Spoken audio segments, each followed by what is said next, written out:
So I feel like not enough Americans have any idea what's going on between us and Iran because American media fails to give historical context and they just use lightning words like It's what he does, and the thing that bothers me more than anything is he seems to forget. You know, he says, we could have gotten out. I could have gotten us out, you know. Think about this. All the people who volunteered for our armed services, he's basically saying, I could stop all this, but I'm going to let it go on. Yeah. Your kids are not there fighting. That's right. Your kids are not on the line. So I don't know if you really want to alienate people this way because you're basically saying their kids don't matter. because American media fails to give historical context and they just use lightning words like war, Iran, Middle East, bombs, missiles, and I'm like, okay, queen, sure. So I'm going to explain it in a way that makes sense and I'm going to tell the truth. Yes, according to Whoopi Goldberg, the president should send his children in the battlefield. At some point, when I see these people giving out political opinions, I really wonder. It gets me crazy every single time. This lady you saw at the beginning of this video actually point out something very important. I want you to take an exclusive look into these. Tell me about the pins you're wearing tonight. Well, I'm wearing a pin that I used in 2003 with Iraq. It was illegal, and we are here 23 years after with another illegal created by Trump and Netanyahu in order with another lie, which is like to defeat the regime, but they are radicalizing the regime by their horrific actions. So that's not the reason, as it was not the reason with mass destruction in 2003. So, and also the Palestine symbolism of resistance. The last part is what gets me. You know, we're symbolizing resistance for Palestine. You people are pathetic. Genuinely, you people are pathetic. And when he was asked why he was wearing it, they're trying to dictate. He doesn't know what the hell he's talking about. He is clueless. He's up there virtue signaling.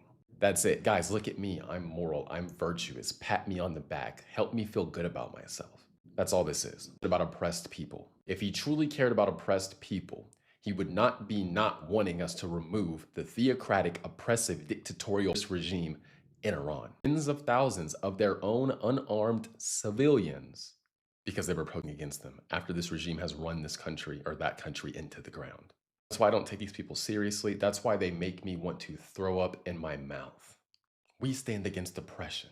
But if you do something about the oppressive, theocratic, dictatorial regime in Iran, then no, guys. We want to see those people continue to be oppressed and by that regime. There's no way you can truly be an informed person with a decent moral code and stand for people in Palestine, but not people in Iran. Unless you are on the side of the Palestinians who want to erase the state of Israel, and Iran is helping with that. So it's really about fighting and destroying the state of Israel compared to actually standing with oppressed people. I don't know if he's that far. I feel like that's giving him a little bit too much credit. I just think he's a useful idiot. And he's doing what's trendy and cool in the left-wing circles, and that's to be ignorant and stand with Palestine against oppression, but not actually want us to do anything about oppressed people or do anything to help oppressed people. Because right now, we are actively in Iran destroying an oppressive regime, and somehow he's against it, but he stands against oppression. Make it make sense. Like I said, these people make me want to throw up in my mouth. Mr. Nobody Against Putin is about how you lose your country. And what we saw when working with this footage, it's that you lose it through countless small little acts of complicity. When we act complicit, when a government murders people on the streets of our major cities. For the past 2 days, I have put out videos about the Oscar, and this one actually drew my attention simply because they use this whole award show to put out this information, and here we are. There is somebody that actually reacted to this clip. This is what he said. Man, I really used to like your post, but you are so clearly a bot for shoe influencer for propaganda now. Rethink your morals and ethics, my guy. This person was replying this guy who put out this video simply because his views doesn't align with theirs. This is a problem I see in the conservative movement right now. Immediately your views go contrary to someone, they are believe fully that you are being bored. That is not the case. Allow people to express themselves. Yeah. If they want to go this way, air your own views. Let's see what you stand for. I think the Oscars numbers or ratings are driven not by the movies, because it's more about the fact that nobody's seeing these movies. Nobody knows what Remember those when movies on the are. 5 they used to make us watch them? Yes, but now it's like nobody knows these movies. The curiosity drives the ratings. What are people wearing? Are they recognizable after all the plastic surgery? This is basically the Indianapolis 500 for women and gays. Like each year you tune in for this Oscar race so you can see the car crashes, like who has bad Botox. Jane Fonda was a mess. You look at Kimmel's face was horrifying. So I think that's people tune in because it's fun to see what people look like and what they wear, which is fine. I watched that. Jimmy Kimmel decided to take it upon himself once again and make a political statement that nobody asked for, as he is at the Oscars. Oh, America's ridiculous. You know what? It's always really been ridiculous. You don't say, Jimmy. You come to your senses that America has been ridiculous under Barack Obama and ridiculous under Joe Biden and ridiculous under Bill. Don't do it. Why you won't do it? Because you understand that you make your money here. No to unfree policy. This movie for my kids to say sorry for the housekeeping mess that we left in this world we're handing off to them, but also with the encouragement that they will be the generation that hopefully brings us some common sense and decency. There is an international community of filmmakers dedicated to telling the truth, oftentimes at great risk, to make films that teach us, that call out injustice, that inspire us to take action. And there are also documentaries where you walk around the White House trying on shoes. Oh man, is he going to be mad his wife wasn't nominated for this? With this, like you can see here, it is unwatchable. This is not meant to be this. Everyone want to put out a political statement. That has always been something with some of these their show. If you go into all this their award show, there is no single day that you will not see real politics pouring on. And people don't care about their opinion because they can't actually even do anything with this. I saw Cackling the View. This is actually what they said.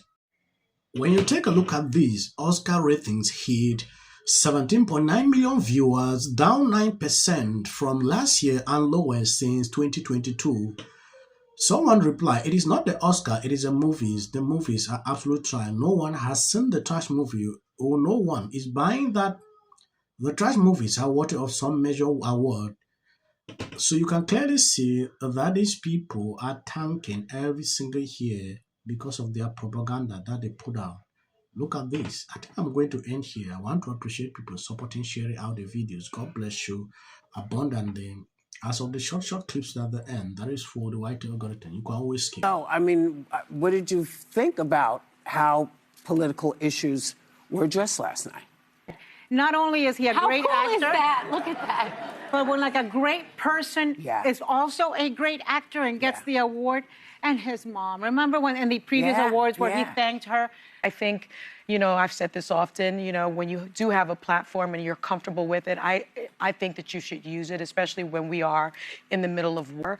Man, put your hands on the female. We're just here to say, no matter what the government says.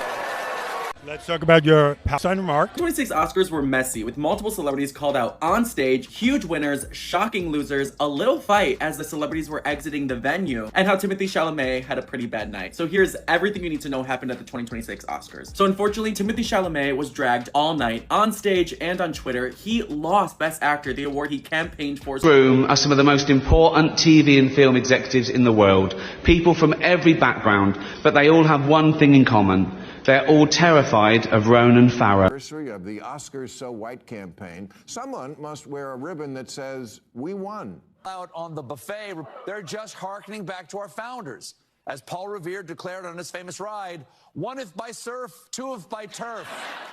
What is this, my 600-pound Defense Department? It's nutty as hell. Yeah. And you're right. That Trump laid in the State of the Union address. To get here. Trump! Go Trump! Hey, Murphy, thanks, man. Our chamber is chanting USA. Philip. He utilized almost like these game show type moments where you're seeing awards being presented. They're just so disgusting. Their hands shaken to the point where they had to come back on the air and say this in Stop 33. But we should point out as he walks in, he's pretty close to the justices again as he comes. Other than illegal on either. Patel posted this on X. Job. I get suspicious when any person's home, it's very easy to. This is for the people in the United States who are terrorized and scared today. The country's in such emotional turmoil. And Republicans on both sides. You're so amazing. And wasn't it so great? When it can be hard to hope. Hey, girl. Let's compare 2020.